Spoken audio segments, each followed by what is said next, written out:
Okay. A Missouri man is shot in the head on a deserted country road.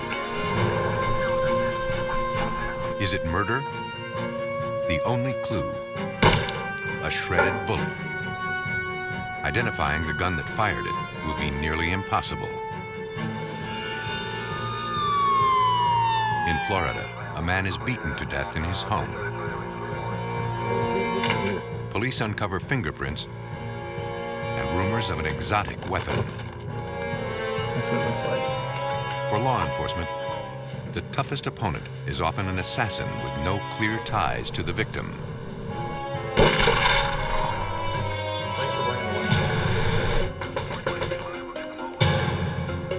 Using science as their most powerful weapon, investigators must find these hired killers and make them pay the true price of murder.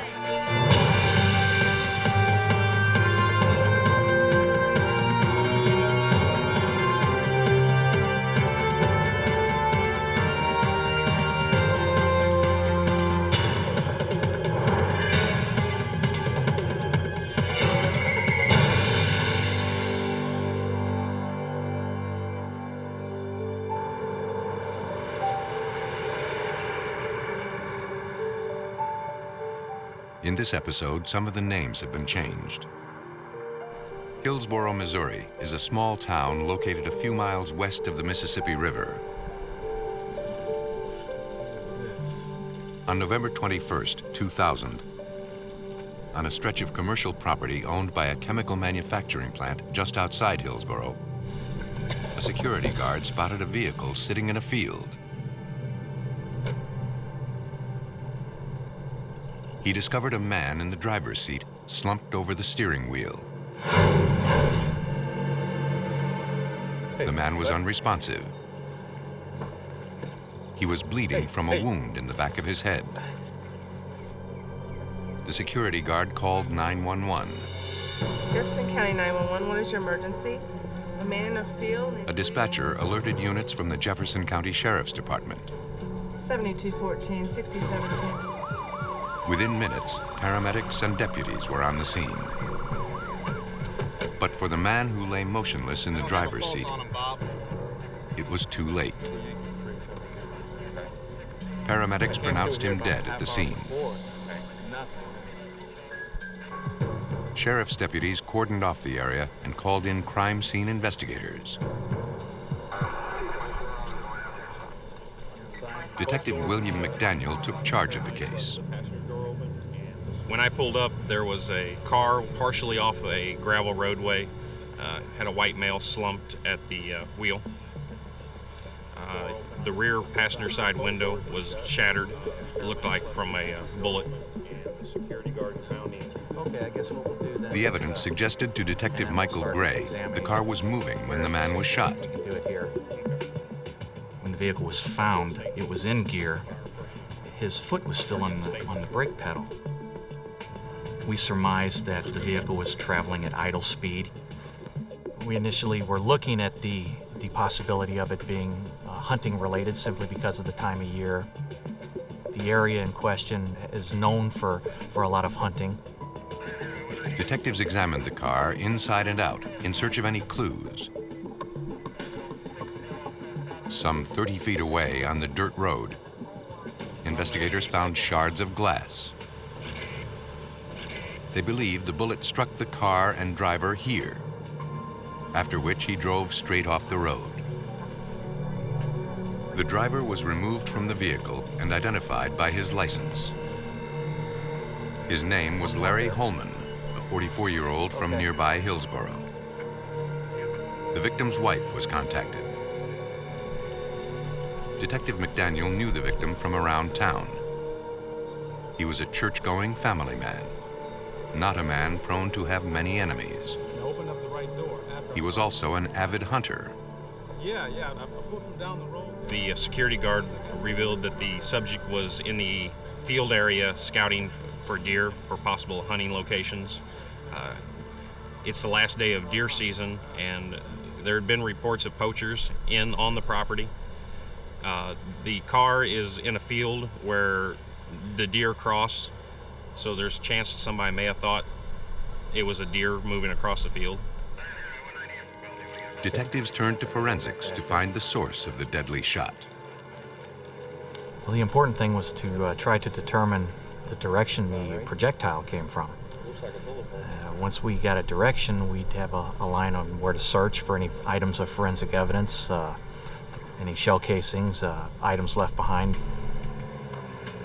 That's why it was important to try to position everything back in its original location. We repositioned the vehicle back on the road.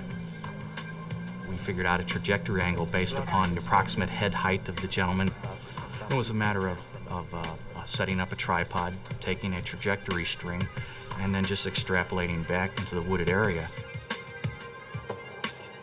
Holman had been shot from behind, the bullet passing through the window and the car's headrest before killing him. Okay, that's good. Police used this information to reconstruct the bullet's path. He's moving something. We ran the trajectory angle back from the vehicle at about 40 to 50 feet away near the wood line. The trajectory string was at about shoulder height, which would be consistent with an individual taking aim or firing with a weapon. I like that. What do you think? Be right real close. Investigators scoured the woods in that area, looking for potential evidence left by a careless hunter. But police came up empty-handed. No shell casings, cigarette butts, or any clues to help explain what happened. A sheriff's deputy interviewed the security guard at the entrance to the property. He was the last person to see Larry Holman alive. Police hoped the guard might recall some small clue to help them find the killer. Inside? Okay. The guard had known the victim. Larry had worked there and hunted on the property often. On the day of his death, Larry Holman arrived alone and in good spirits. It was his day off work, and he told the guard he would be out in the field scouting for deer. According to a sign-in sheet, Yes, sir, it is. Holman had entered the property at 4:20 in the afternoon. Holman there. Yes, sir. He would never sign out. Correct. Mrs. Holman? Yes. Police spoke with the victim's wife, Tammy, to see if she could shed any additional light on the investigation. I need to speak to you about your husband. I don't understand. She said she had last seen him the morning he was killed. The couple had been married nearly 15 years. Okay. She described her marriage as happy and could think of no one who wished Larry harm. She wasn't able to provide any additional information. He was shot down at his place. An autopsy was performed, though it offered few clues that could point to a perpetrator. According to the coroner's report, Larry Holman died instantly. A high-velocity slug was retrieved from his skull, but it was unidentifiable. The bullet's lead core was gone. Only a mangled copper jacket survived. Okay. Investigators hope to recover more pieces of the bullet in the victim's car. See if we can preserve that. The projectile, it had fragmented when it penetrated the glass. When we processed the vehicle, we found some fragments from the projectile embedded in the headrest of the driver's seat. So we decided to retrieve that in the attempt to try to determine the caliber of the weapon and maybe the ammunition that was used.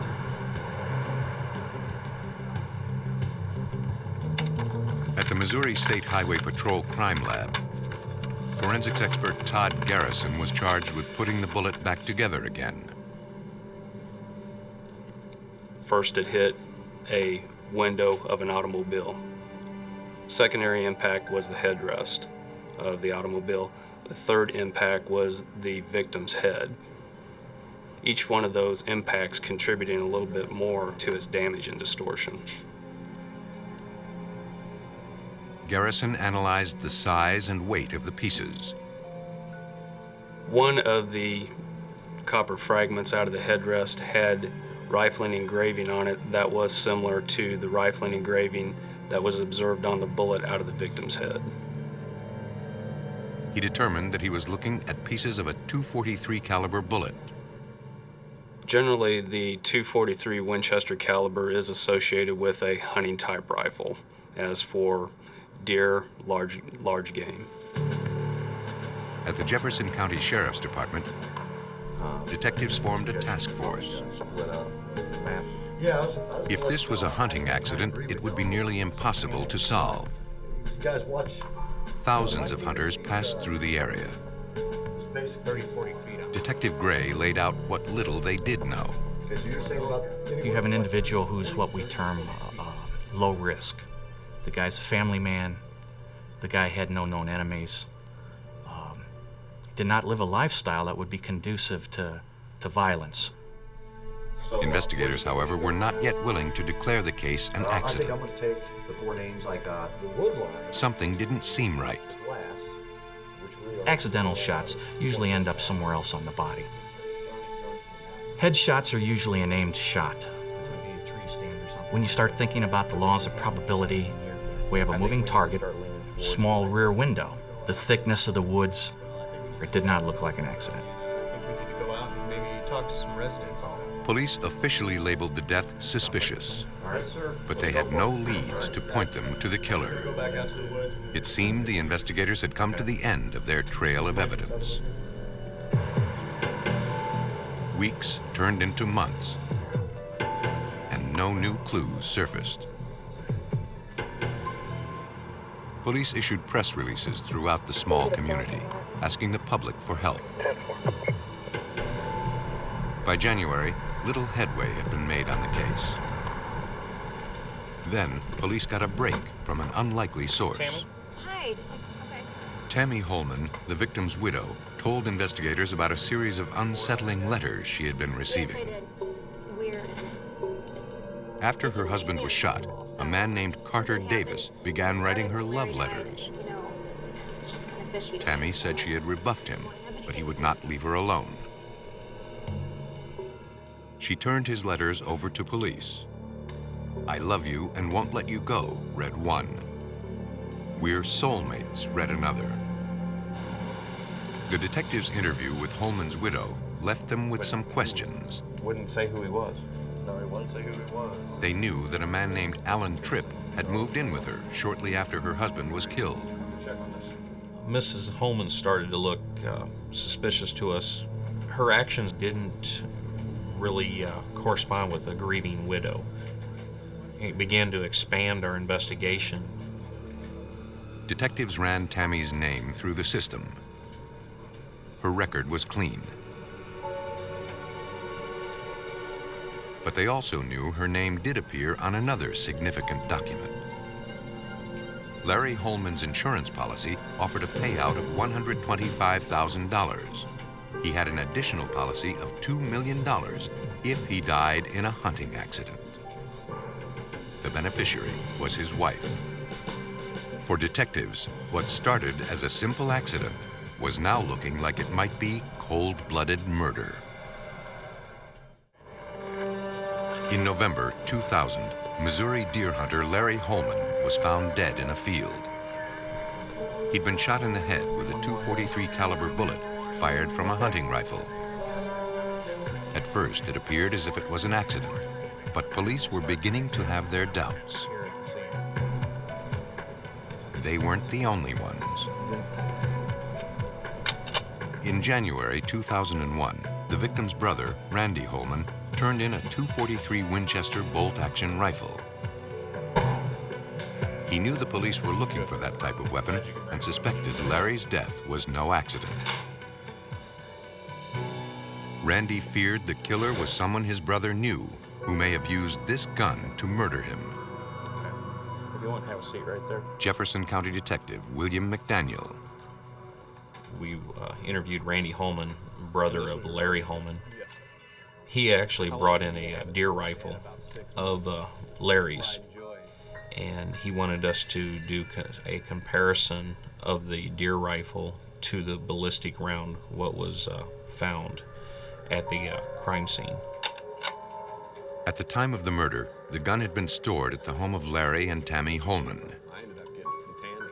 Randy had good reason to suspect his brother was murdered. Yeah, you said you had He that told thing. police his brother Larry had been shot at before. We were at my parents' place. Days before his death, Larry had gone hunting deep in the Missouri woods.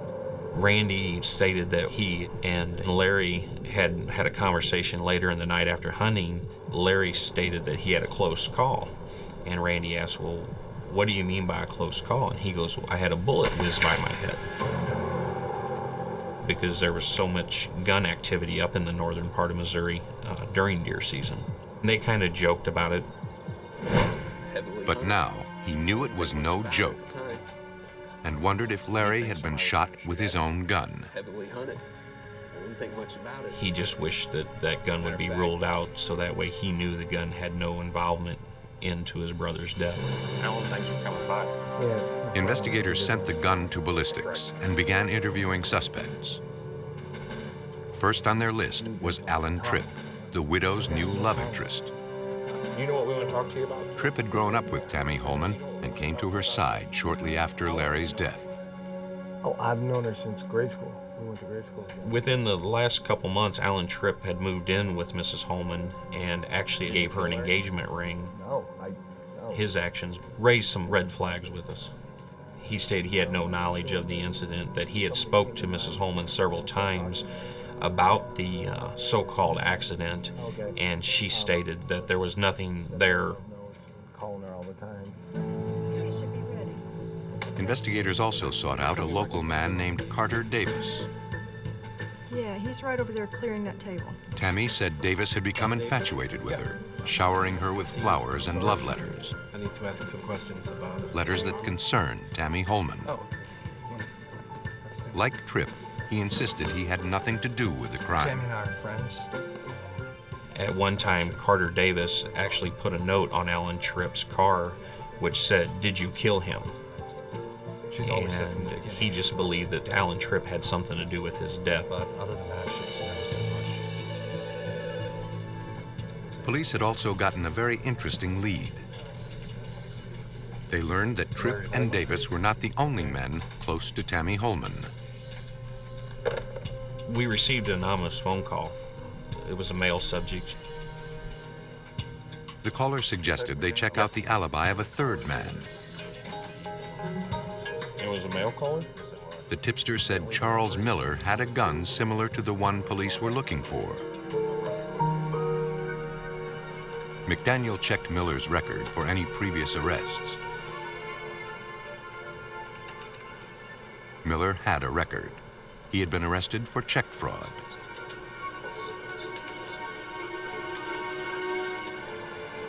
A few days later, on January 9th, 2001, investigators caught another break. Okay, thank you. Have a seat. Nice to meet you. A woman gave police new information on the case. I have some information. I don't know if you can use She told it. Detective McDaniel that she lived near the field where Holman was shot. For several days leading up to the crime, she observed a suspicious-looking man with a gun walking near the crime scene. McDaniel showed the woman a lineup. Recognize anyone? She identified Charles Miller without hesitation. Yeah, right there, I'm sure. Within hours, they had their man in sight. Miller! Charles Miller was arrested and brought in for questioning. He admitted he was a friend of the Holmans, but claimed to know nothing of the crime. He's good. They had attended Sunday schools together. Miller would come over and do work around the Holman's house. He would bring eggs, he would bring, bacon, and so Tammy would cook breakfast in the morning for him and Larry. Miller offered to cooperate with investigators. Mr. Miller gave us permission to do a consent to search on firearms that he had owned. We were only looking for high-powered rifles, and he actually gave us 3 rifles, one being a Browning Bolt A Action 243. Deputies also seized boxes of .243 caliber ammunition and cell phone records, which indicated that Miller had called the Holman residence on the day of the crime. Once the gun was seized from Charlie Miller during the consent to search, it was delivered to the Missouri State Highway Patrol Crime Lab in Jeff City for a ballistic match. Criminalist Todd Garrison examined Miller's rifle, as well as Larry Holman's gun brought in by his brother Randy. I test fired both of the rifles in question. From those, I obtained bullets, which I could do microscopic comparisons between. I eliminated the .243 Winchester caliber Savage rifle. The rifle taken from the victim's home was not involved. That left Charles Miller's gun. There were key similarities, but damage to the bullet recovered from the body prevented a 100% match. I did observe the rifling engraving and also isolated agreements of some individual characteristics. Not enough to say, yes, this firearm did fire this bullet, but enough that it was consistent with that particular firearm. The forensics seemed to point squarely at Charles Miller. He was now their prime suspect. Miller, already in custody, was interrogated by Detective McDaniel. Is there something that we need to talk He was about? Not a very emotional person. He asked us questions if this was about his gun. We explained to him, yes, it was about his gun we seized. And he bowed his head and he looked back up and he said, I killed him. I killed him. It took us all for a shock. And we find out later, Mr. Miller was a very church-going person, and I believe this was eating him up inside. You know what kind of Police now had a confession, but what Miller was about to tell them would blow the case wide open. Who owns a .243?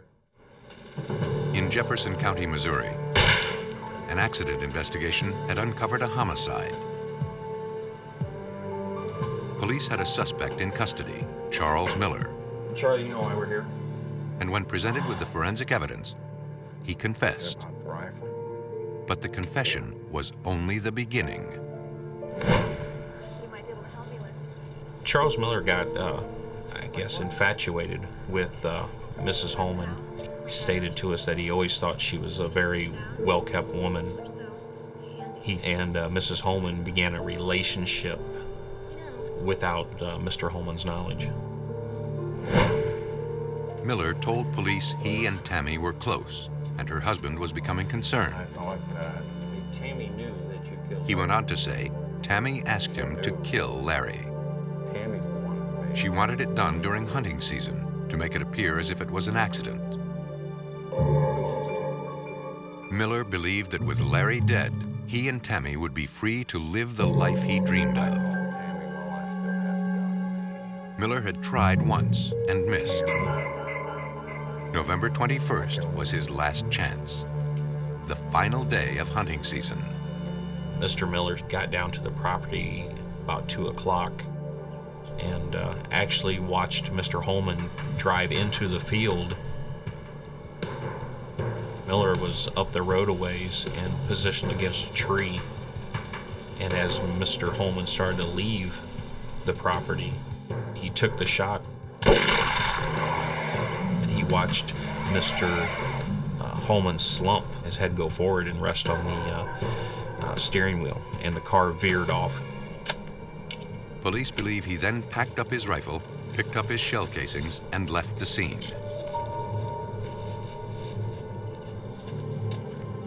It was then that he made the call to Tammy Holman. He told her to set one less place at the dinner table.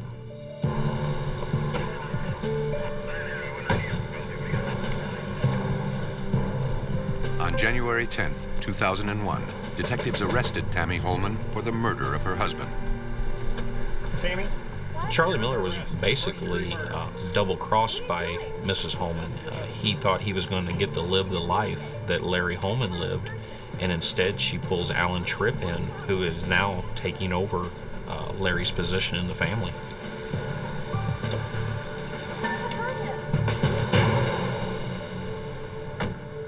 She was a black widow, and she had all these lovers out there, and she kind of used them all to do her dirty work for her. Charles Miller pled guilty to second-degree murder and is serving a 25-year prison sentence. Tammy Holman was sentenced to 7 years in prison for conspiracy to commit murder. A sniper's bullet will often give him away, but a hitman who uses a more obscure weapon poses an added challenge for police. November 7th, 1995, 8:31 p.m. A 911 dispatcher received a frantic call from a woman in Green Cove Springs, Florida. We'll get somebody out there, okay? The caller, Linda Jones, reported that 3 men had broken in and ransacked her home. Jones said that she had been tied up, her husband severely beaten. Deputies from the Clay County Sheriff's Department rushed to the address. On the lookout for 3 intruders, they approached the home with caution. I'm so glad you guys are here. I'm looking in here with my husband. I just need for you to wait for me. Tell me what's going on. A deputy secured the living room. The assailants appeared to have fled. Linda's husband, Jack Jones, lay on the floor in a puddle of blood, his hands and feet bound with duct tape. He was not breathing. The deputy began CPR. Distraught and inconsolable, his wife could offer few lucid details. Paramedics rushed onto the scene.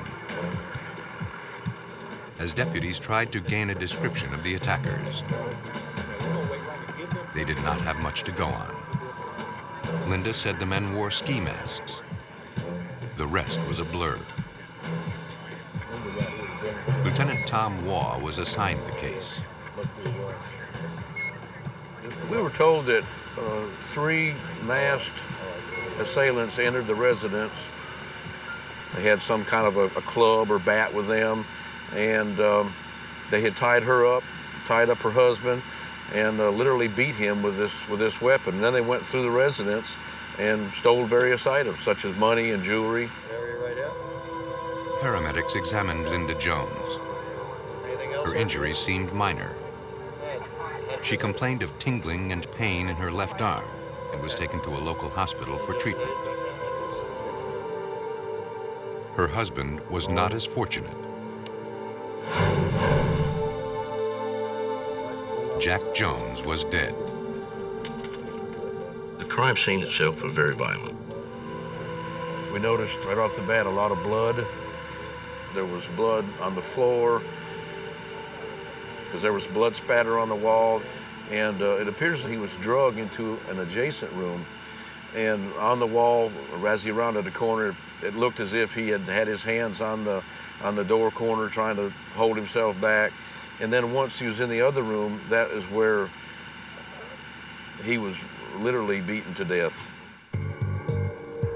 Pieces of duct tape were scattered throughout the house, along with a partially used roll.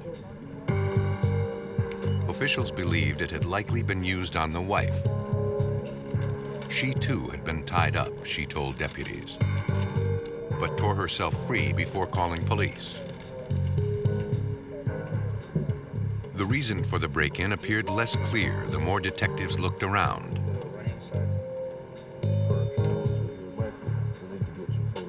Valuables were found in plain view. It was made to look like it was ransacked, you know, just disheveled.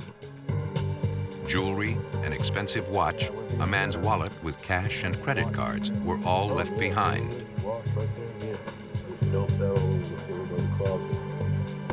Those are the things that you can turn the fastest. They would have been gone.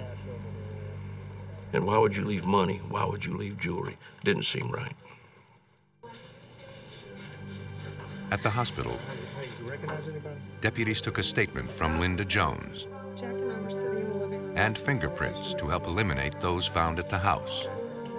Right shoulder, huh? She claimed her wrists were tied and her mouth sealed shut with duct tape. But something about her story didn't sit right with detectives. They threw me against the fire. You would have some signs of that. There wasn't any redness on her mouth or her face. That didn't seem quite right, because normally duct tape will leave a residue, or they'll leave a redness when you snatch that thing off. Police were left with many questions. An autopsy provided few answers. The coroner's report revealed broken ribs, skull fractures, and severe contusions from the knees to the top of his head. Lieutenant Jim Redmond recalls the official findings.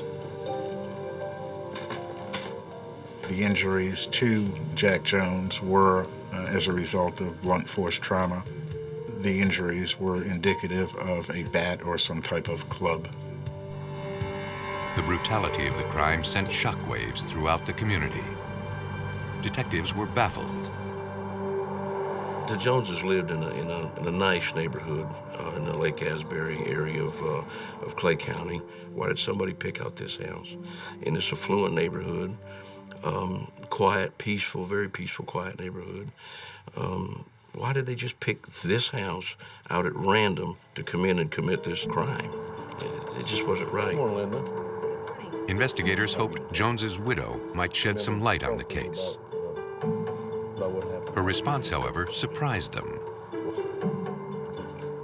Linda felt a need to have an attorney right away and indicated that we couldn't contact her. Her behavior, though legal, seemed odd. Why would she get an attorney? You know, why would a victim whose husband was murdered, why would she need an attorney? Investigators began canvassing the neighborhood. They hoped someone might have seen something that would pinpoint the killer. We learned of Jack and Linda's relationship from various people, and it was a stormy relationship. Supposedly, they just weren't happy. According to neighbors, Jack Jones was having an affair, and Linda had discovered it.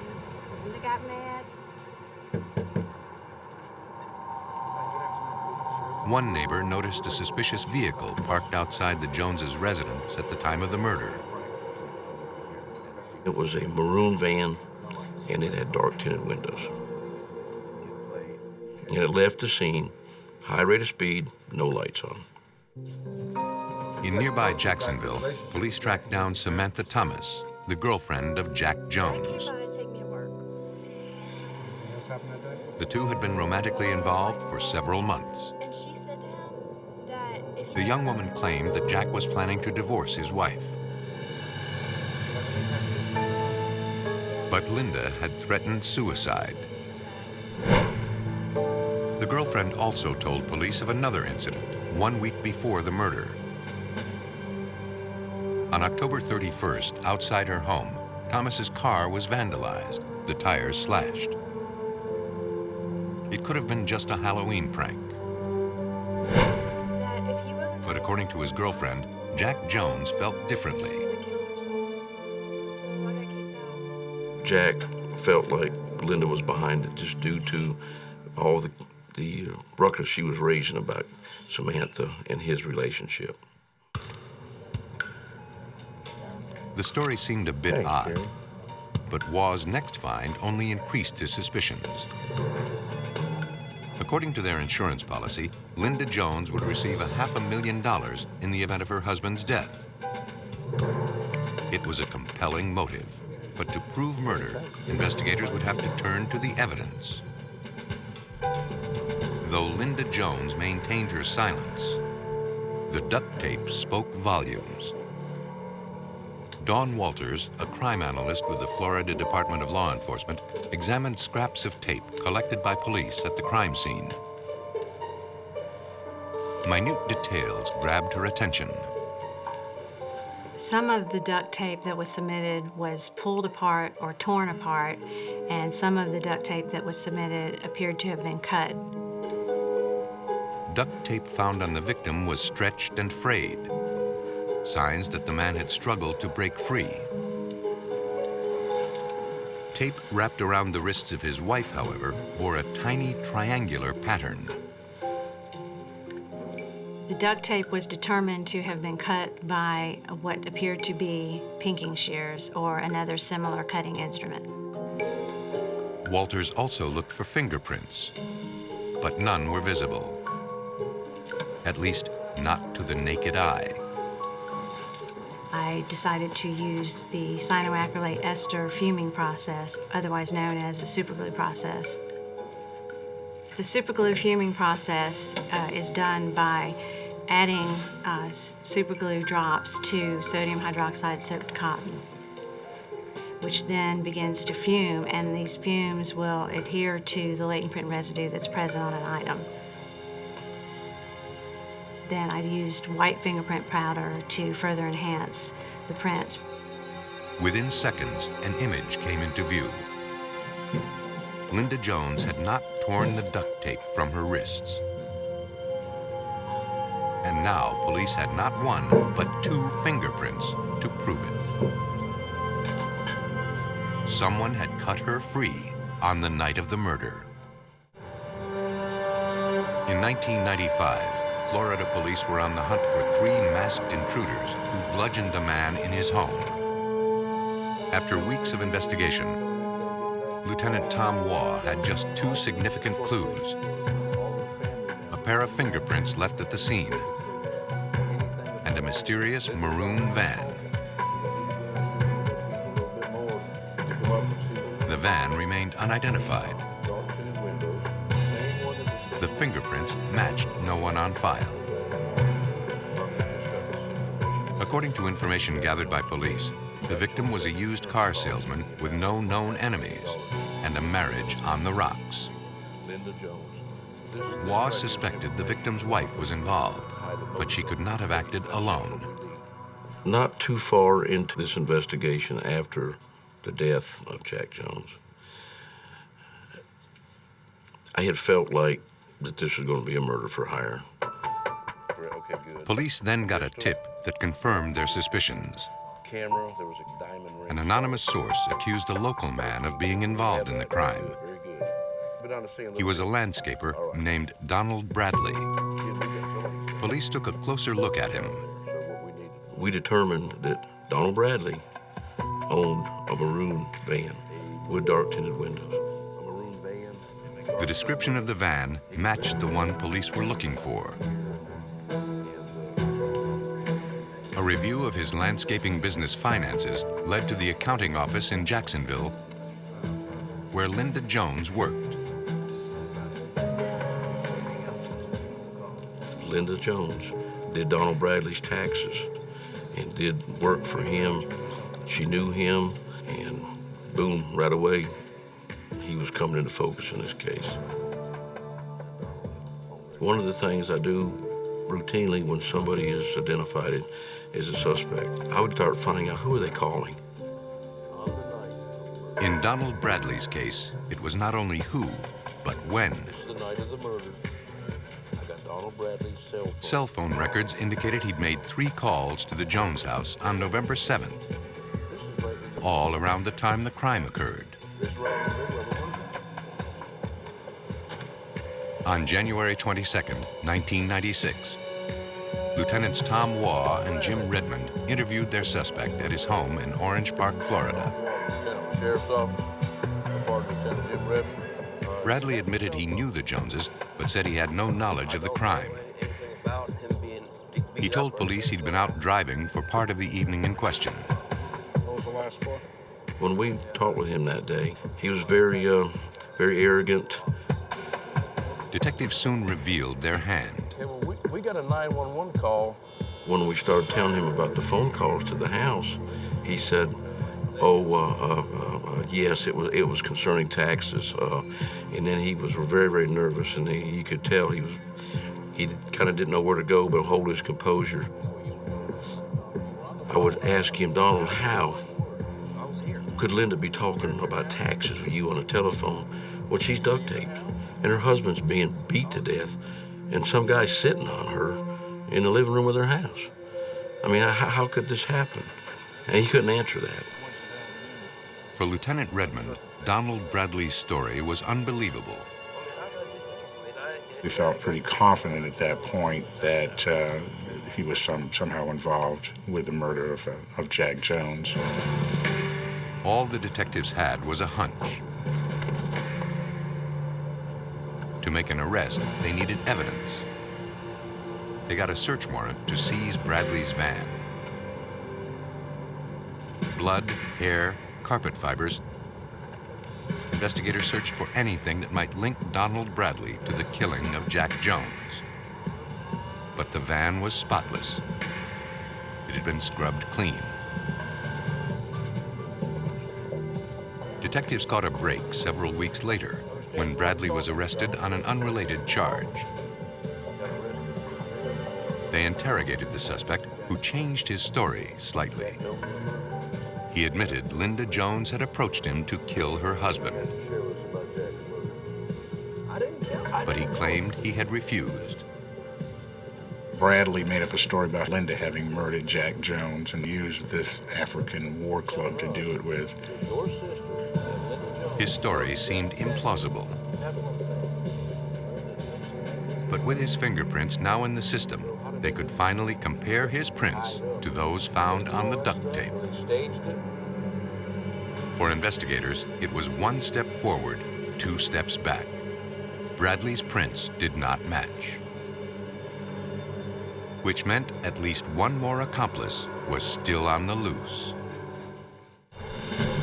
In 1995, Florida officials believed that Linda Jones had hired a local landscaper named Donald Bradley to kill her husband. But an unidentified fingerprint indicated that at least one other man had taken part in the crime.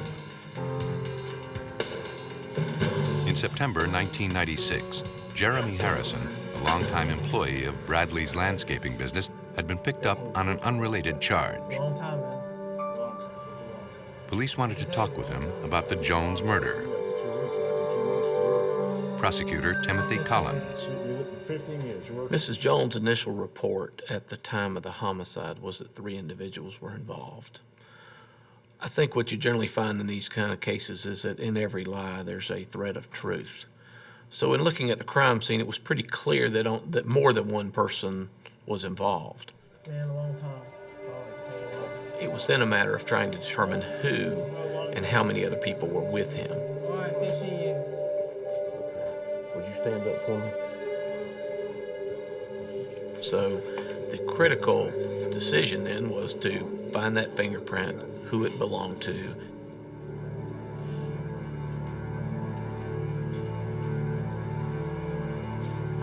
Fingerprint specialist Dawn Walters received Harrison's ink print to compare with evidence on file.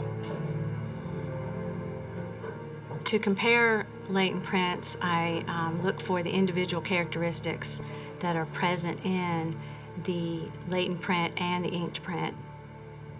Characteristics such as dots and ending ridges and bifurcations. I was able to identify the 2 latent fingerprints on the tape. The prints belonged to Jeremy Harrison. Finally, they had their proof. They presented what they had found to Harrison. He started to talk. He had no problems in telling us that he was involved in the murder and that Bradley was involved in the murder. But there was a third person, and he wouldn't discuss who that third person was, and he was holding back for a reason. Harrison wouldn't point his finger at the third suspect. It seemed the investigator had hit another brick wall.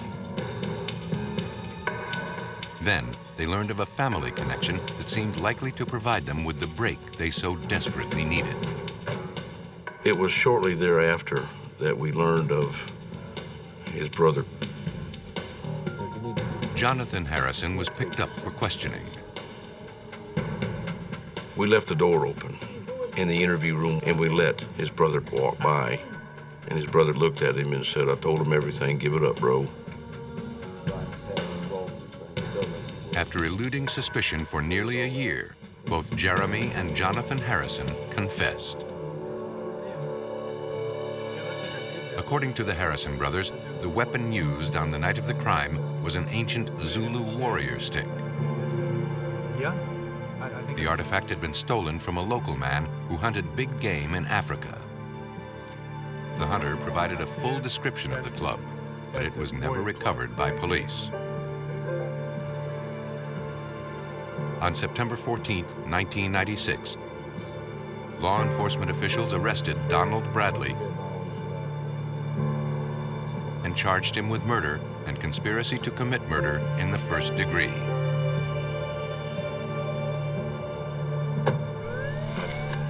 That same day, investigators closed in on Linda Jones.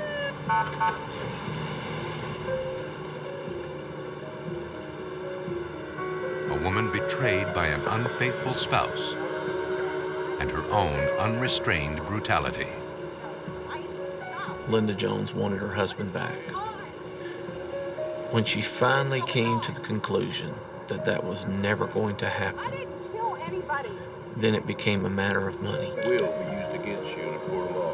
You have the right to have an attorney. And I guess in her own mind, she felt like she was not going to get the kind of money she desired from a divorce. Investigators pieced together the events that led to Jack Jones's murder. According to the brothers, Donald had contacted him. He said he would pay him $100 apiece to go beat this guy up. And that's what they thought they were going to do. Donald Bradley had other plans. After calling Linda Jones several times that evening, making sure their victim was in place, the Harrison brothers burst through the front door, which Linda had left unlocked. Bradley attacked from a side entrance. Bradley grabbed the Zulu warrior stick and proceeded to bludgeon the man in a ruthless fury. Linda's wrists were taped and then cut free, and the men disappeared into the night. Go out that way. Later that evening, the men destroyed all evidence, burning the ski masks, their bloody clothes, and the Zulu Warrior Club. Jeremy and Jonathan Harrison pled guilty to felony third-degree murder. They were sentenced to 10 years, 6 months. The jury found Donald Bradley guilty of murder, conspiracy to commit murder, and burglary with a firearm. He was sentenced to die in the electric chair. Linda Jones was found guilty of first-degree murder and conspiracy to commit murder. She was sentenced to life in prison without parole. In a murder for hire, police must not only ID a killer, but the guilty party who concocted the crime. Life insurance, cell phone calls, and suspect behavior provide guideposts for police. But it's often the tiniest evidence that speaks the loudest, and a microscope that shows who must pay the price of murder.